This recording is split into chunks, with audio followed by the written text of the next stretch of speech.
Salut, moi c'est Fabien et je suis animateur nature de formation. Ça fait un moment que j'avais pas remis les pieds dans mon domaine, mais forcément, à regarder les forêts de loin, il fallait bien que j'y retourne un jour. Récemment, j'ai eu à disposition une caméra piège photo, le Bushnell Core S4. Pas un entrée de gamme, mais pour son prix, je trouve qu'il fait très bien le travail. Pour info, je l'ai trouvé sur le site de l'IPO, Ligue de protection des oiseaux.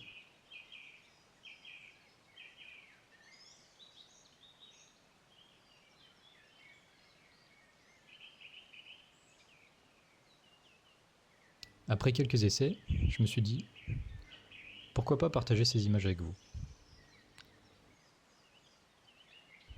Pour vous résumer mes volontés à travers mes vidéos, je parlerai jamais précisément des sites où je capture mes images. Sachez juste que je suis toujours à une centaine de mètres des villages, situés dans l'Ain, plus précisément dans le Bugey. Je me considère plus comme un naturaliste, par manque de pratique, j'ai beaucoup perdu. Alors je compte sur vous pour m'aider parfois dans les déterminations des espèces et la compréhension de leur comportement.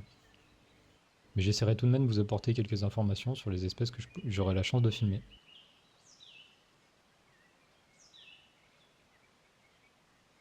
Ce qui m'intéresse, c'est de voir quel impact la vie dans le village peut avoir sur le comportement des animaux présents dans nos forêts, et ce, sur un suivi à l'année. Et comment moi, par la suite, je pourrais agir pour la préservation de la faune à ma proximité. Mais assez parlé de mon projet. Place aux premières images.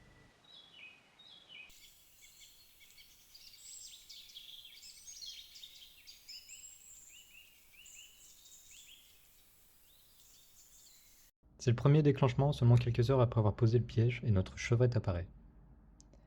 À savoir que sur la gauche se trouve un champ et une maison habitée.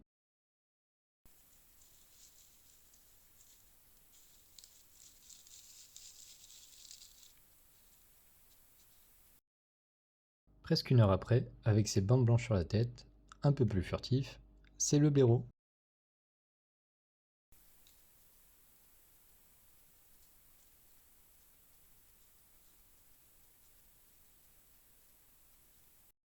Seulement 8 minutes plus tard, les beaux fièrement montrés au début du déclenchement, un brocard, chevreuil mâle, passe aussi par là.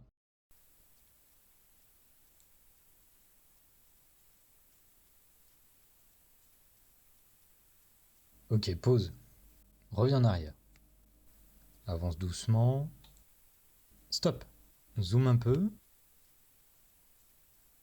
Ah, voilà, parfait. Alors là, on aperçoit rapidement la présence de bois et l'absence de pince vulvaire. Alors la pince vulvaire, si on revient sur la chevrette du début, c'est la petite touffe qu'on voit au niveau de sa tache blanche, caractéristique des chevrettes. A l'inverse, les mâles, ce sera au niveau du pinceau pénien.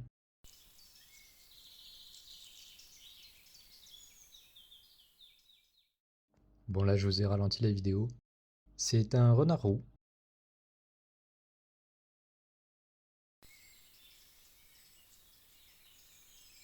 Alors là, j'avais changé la caméra de place. Tout simplement parce que je voyais que tous les animaux passaient à peu près en face. La caméra à la base, elle était là où passe le chevreuil. Donc je me suis dit que ce serait peut-être un bon plan pour mieux les voir, surtout de nuit.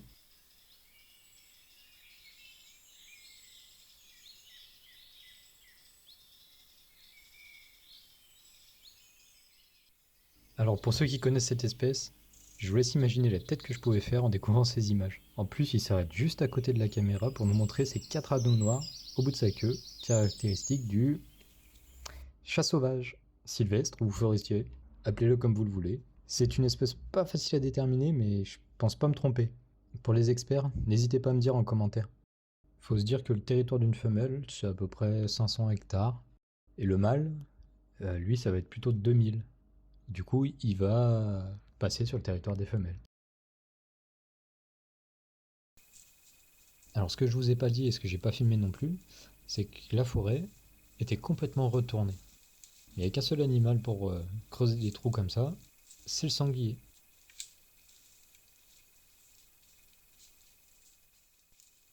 Bon, là, on commence à distinguer derrière qu'il y a un autre œil qui se balade, donc il n'est pas tout seul.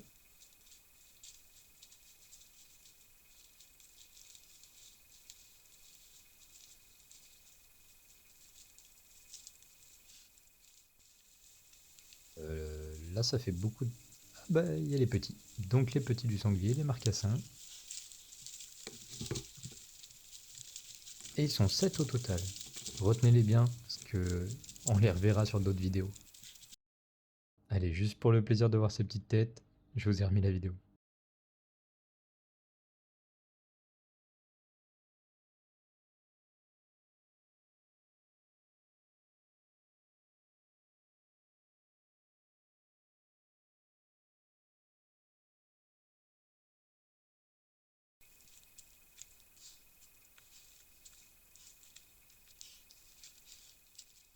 Si vous avez bien retenu, là on voit qu'il a des bois, mais tout petit comparé à celui de tout à l'heure. Donc pour moi, celui-là c'est un daguet. Un daguet c'est un brocard qui a ses premiers bois.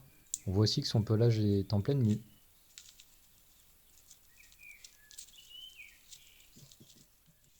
À nouveau un sanglier, dans l'autre sens, beaucoup plus imposant que les premiers, mais tout seul. Donc je pense que ça doit être un mâle solitaire.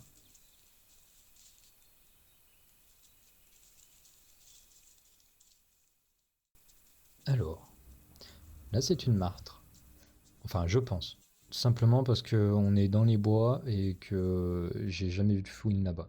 Pour différencier les deux, je vous ai mis un petit panneau explicatif, mais retenez principalement que la fouine, sa bavette, elle descend sur les pattes, et la martre, non. Un nouvel animal roux, l'écureuil.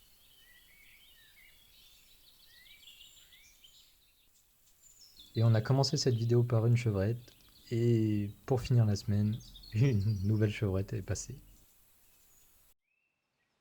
Je vous remets les images qui m'ont marqué sur cette semaine d'observation. Pour vous parler un peu plus du site, même si les images n'ont pas toutes été captées sur le même lieu, c'est bien la même forêt, qui est un peu vallonnée et fréquentée notamment avec la présence d'un GR. Elle est bordée par une route nationale, plusieurs villages et quelques champs. Mais elle n'a aucun statut de protection. Merci d'avoir regardé cette première vidéo, n'hésitez pas à me faire vos retours en commentaire, et si vous préférez peut-être avoir le résultat de 2 semaines d'observation dans une seule vidéo. Et surtout, c'est bien un chat sauvage ? On se retrouve bientôt.